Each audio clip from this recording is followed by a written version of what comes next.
오늘은 비가 온다는 일기예보에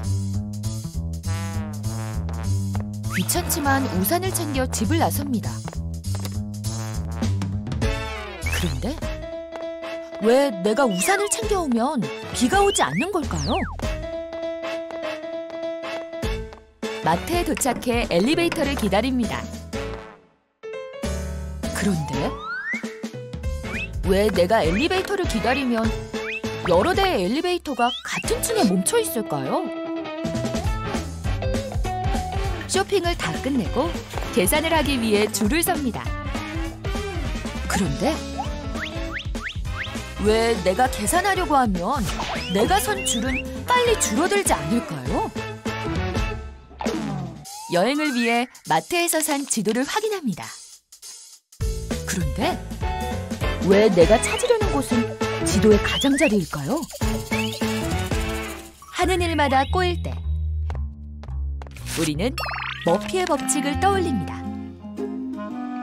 머피의 법칙은 1949년 미국 공군기지에서 근무하던 머피 데이가 처음으로 사용한 말인데요.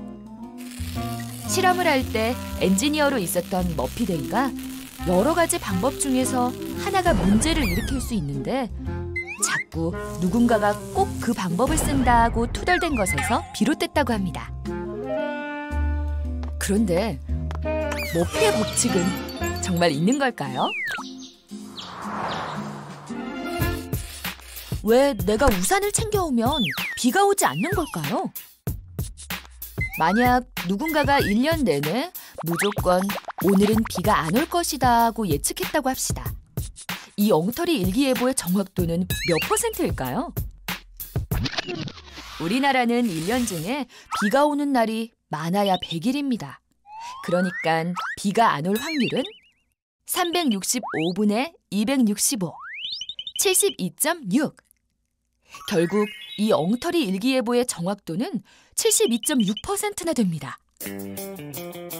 그러니까 머피의 법칙은 비가 오는 날보다 비가 오지 않는 날이 훨씬 많기 때문에 일어나는 것입니다. 왜 내가 엘리베이터를 기다리면 여러 대의 엘리베이터가 같은 층에 멈춰 있을까요? 만약 지하 2층에서 지상 8층까지 세 대의 엘리베이터가 운행된다면 그 상황을 원으로 표현하면 다음과 같습니다. 자, 이제 원둘레 위에 균등하게 나눠진 세 점에서 세 대의 엘리베이터가 각각 같은 방향과 속도로 움직인다고 가정하면 세 점은 120도씩 각도를 유지하면서 균등하게 움직이게 될 것입니다. 하지만 현실은 다릅니다. 만약 4층의 엘리베이터를 기다리는 손님이 많다면 제일 먼저 도착한 A 엘리베이터는 그 손님들을 다 태우기 위해 많은 시간을 지체합니다.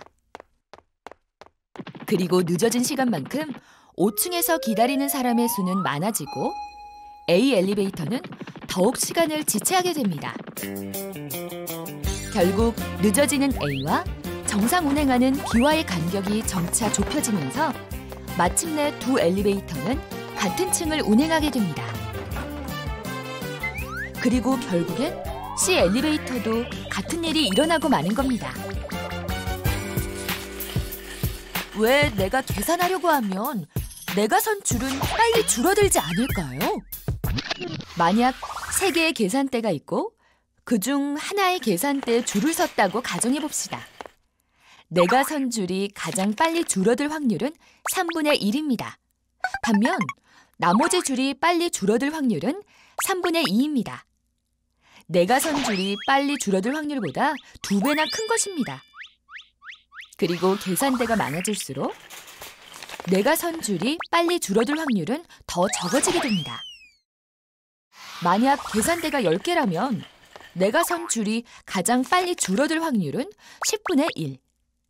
반면 비교 대상이 되는 계산대는 9개이므로 나머지 줄이 빨리 줄어들 확률은 10분의 9입니다. 결국 확률값을 비교해보면 내가 서지 않은 줄이 가장 빨리 줄어드는 것은 당연한 일입니다. 왜 내가 찾으려는 곳은 지도의 가장자리에 있을까요?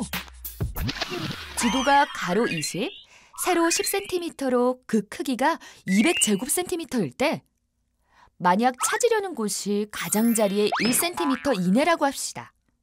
이 정도면 별로 중요하지 않게 보입니다. 하지만 가장자리를 다 합하면 56제곱센티미터가 됩니다. 지도 한 페이지 면적의 28%나 차지하는 것입니다.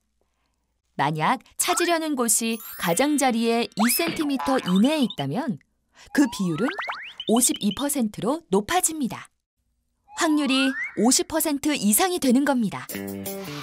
결국 어떤 여행을 하든지 이런 불편한 일이 일어날 수 있는 확률은 생각보다 높습니다. 이처럼 머피의 법칙이라고 생각되는 일들을 수학으로 풀어보면 더 이상 운에 의한 결과가 아니라 하나의 사실이 됩니다. 그러니까 일이 안 풀려 머피의 법칙이 떠오를 때 다른 사람들도 여러분과 마찬가지라는 것을 잊지 마세요.